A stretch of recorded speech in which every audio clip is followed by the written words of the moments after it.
Emily Parker adjusted her headphones and sank deeper into her couch, the glow of her laptop illuminating the dimly lit apartment.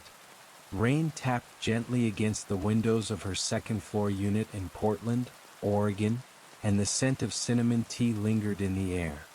She just wrapped up a freelance project for a boutique fashion brand in LA and was reveling in the brief stillness between deadlines. But then her phone vibrated. A blocked number. She frowned, hesitated, and let it ring out. 2 minutes later, another buzz. Same blocked number. This time a voicemail. Curiosity won out. She tapped play. Breathing. Slow, deliberate breathing. No words. A chill ran through her. Emily paused the message and locked the phone. Probably just a prank, she murmured to herself, trying to shake off the unease. Portland wasn't exactly crime-ridden, and she didn't want to be the paranoid woman who saw danger in every shadow. Still, when she walked past her bedroom window later that night, she could have sworn she saw someone across the street, standing still just beyond the range of the streetlight. The next morning, Emily laughed it off with her friend, Jessica, over a call. "Sounds like someone's obsessed with your Instagram," Jess teased. "It's probably nothing," Emily said, smiling, but her voice lacked conviction. 3 days passed. Then a package arrived at her door. No return address. Inside, a single Polaroid photo of her walking home from the grocery store. From behind, the police officer she spoke to barely looked up from his desk. "Miss Parker, unless there's a direct threat or physical contact, there's not much we can do. Could be a friend messing around. Happens more than you'd think." Emily left the precinct feeling smaller than when she'd entered. The officer's words echoed in her head. Not much we can do. But the feeling in her gut, the tight knot of dread, was growing harder to ignore. And someone was definitely watching her. Emily had never been the kind of person to scare easily. She prided herself on being rational, calm, grounded. But after the photo arrived, her instincts refused to settle. The blinds were drawn tighter. The locks were checked twice, sometimes 3 times a night. The calls continued. Always blocked. Always breathing. One night, she picked up and screamed into the phone. "Who are you? What do you want?" Click. Silence. Her heart wouldn't stop racing. That night, she slept with a kitchen knife on her nightstand. Jessica, ever the practical optimist, suggested changing numbers and deactivating her Instagram. Emily did both. For a few days, things were quiet. Then a new package. This time it was a handwritten note. "I like the way you braid your hair. You looked sad yesterday. I wanted to hold you." Emily dropped the letter. Her breath caught in her throat. She couldn't even cry, her body locked in place. She returned to the police. The officer was different, a younger man named Officer Henley. He glanced over the note and sighed. "It's creepy, no doubt. But it's not a crime until he does something. Have you considered a personal protection order?" She had. It required identifying the stalker. She couldn't even get a number. That evening she called her mother and lied. Said everything was fine. Her mom in Michigan didn't need to worry. Emily began taking longer routes home. She avoided the same streets, stayed in public places longer. But the presence remained. A van parked outside her building a little too often. A tall figure in a hoodie always a block behind. She tried to take pictures. The figure vanished. The van never had plates visible. One night, as she entered her apartment, she found her living room window cracked open. She was sure she'd locked it. Nothing was stolen. But a small origami bird sat on her coffee table. She didn't sleep that night. Her calls to the police went unanswered. Her reports were logged and forgotten. When she emailed the precinct, she received an auto reply. Due to high volume, expect delays. The only comfort came from a neighbor she barely knew, Marcus Green. Marcus Green had a quiet presence. A tall man in his mid-30s with an old military bearing, he rarely spoke more than necessary. Emily had only exchanged passing hellos with him in the hallway, but one night, after noticing her lingering in the building lobby looking pale and lost, he approached her. "You okay?" he asked, voice calm, eyes scanning her expression. Emily hesitated. She almost brushed him off, but something in her cracked.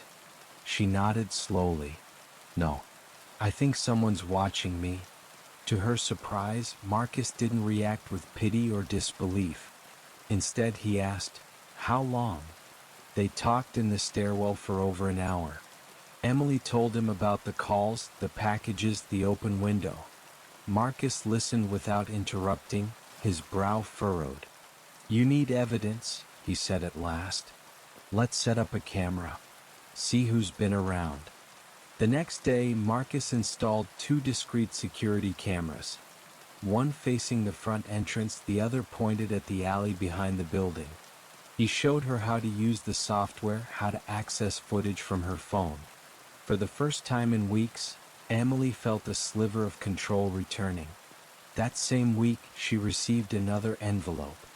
This one held a clipping of her from a newspaper photo she'd never seen before, smiling at a city fundraiser last year. And one more note: "You're better when you don't pretend." She showed it to Marcus. He didn't say much, just narrowed his eyes and pocketed the note.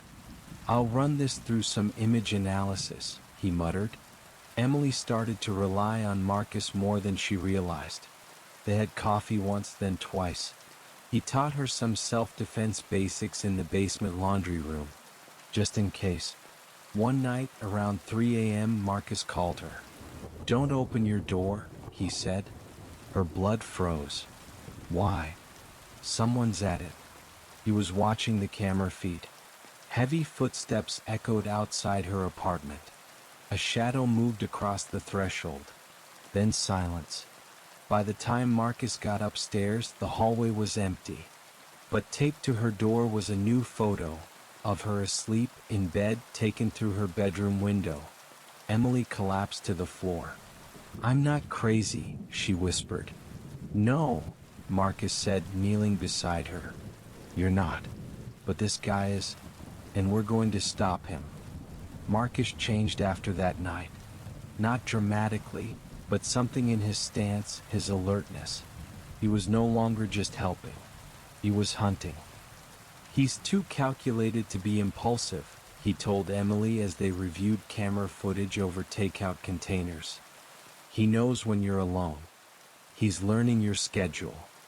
Marcus began staying over some nights, sleeping on the couch with his phone in hand and a small tactical flashlight beside him.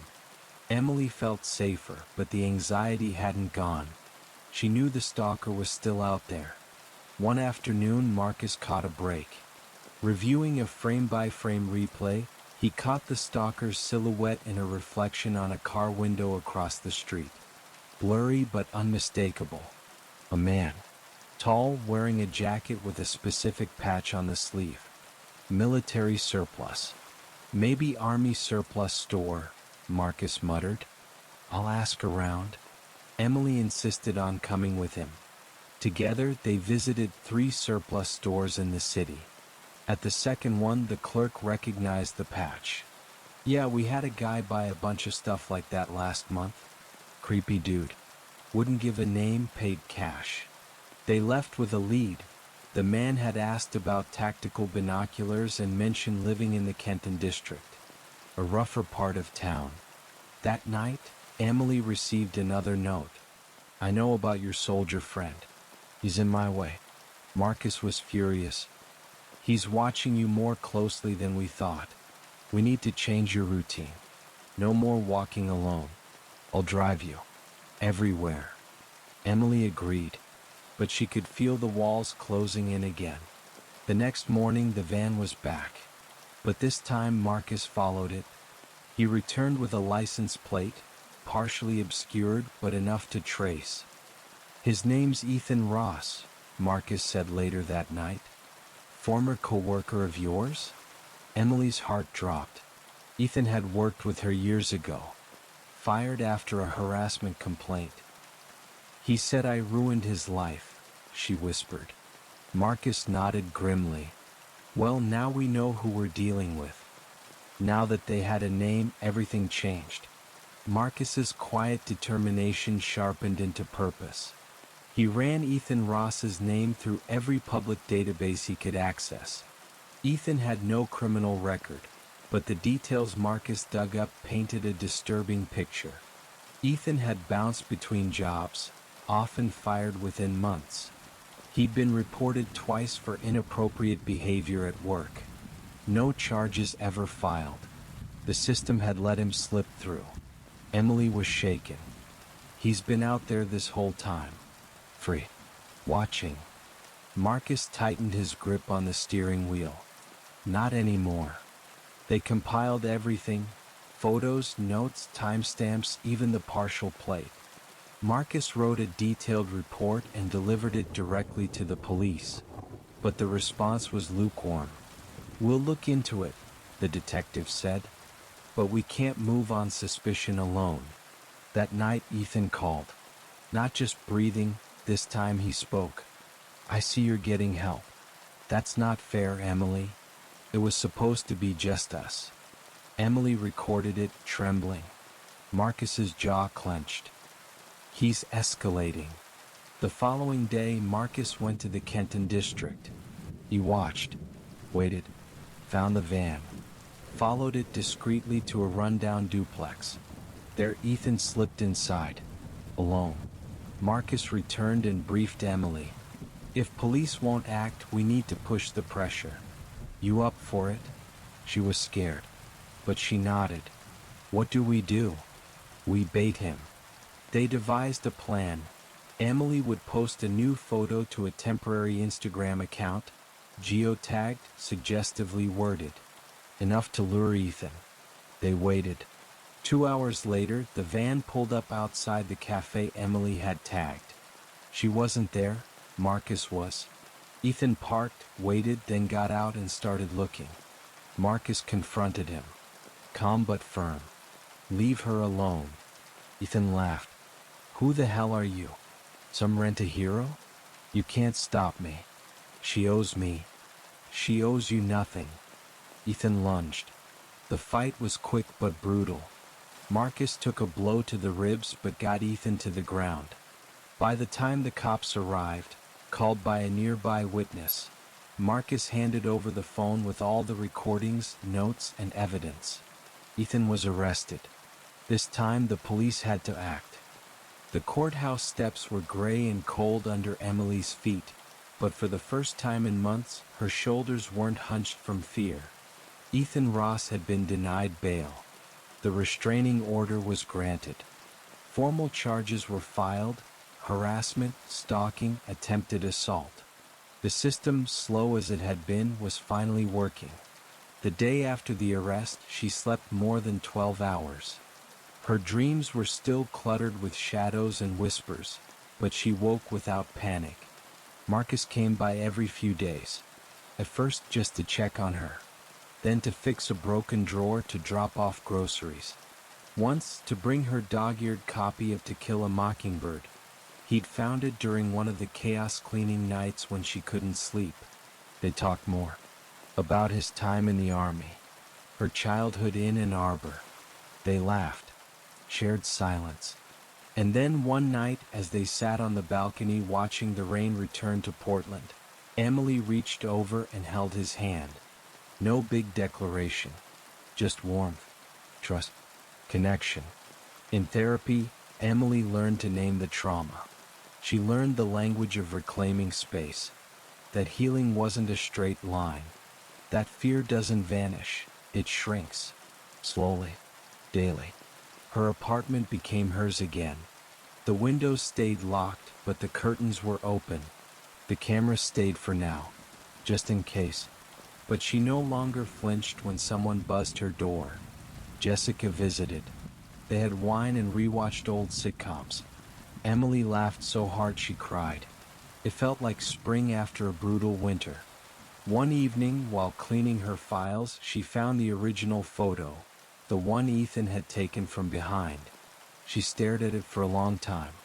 Then she took it to the fireplace and watched it burn. A small ritual, but powerful. Later that night, she walked out onto her balcony. The city stretched around her, glittering and alive. She was not afraid. Months passed. Summer settled over Portland in golden, buzzing light. Emily had returned to work full-time, picking up new clients and even mentoring a design intern from the local college. Her nights were filled with soft music, dinners with friends, and conversations that didn't revolve around fear. One Saturday morning, she and Marcus painted her kitchen a bright, defiant yellow. "Feels like sunshine," he said. "Exactly," she replied. In early August, she got an email from a local advocacy group asking if she'd speak about her experience. At first, she hesitated. But Marcus reminded her, "There's someone out there right now who needs to hear that they're not alone." So she did. She stood on a stage in a modest community hall, hands trembling but voice clear, and told her story. About the fear, the silence, the failure of systems, and the power of unexpected allies. Afterward, a young woman approached her, tears in her eyes. "I thought it was just me." "It's never just you," Emily said. She kept the cameras for now. The door stayed locked. But the balcony door? That she left open on warm nights. Because fear no longer ruled her. She had chosen to live. And this time she wasn't alone.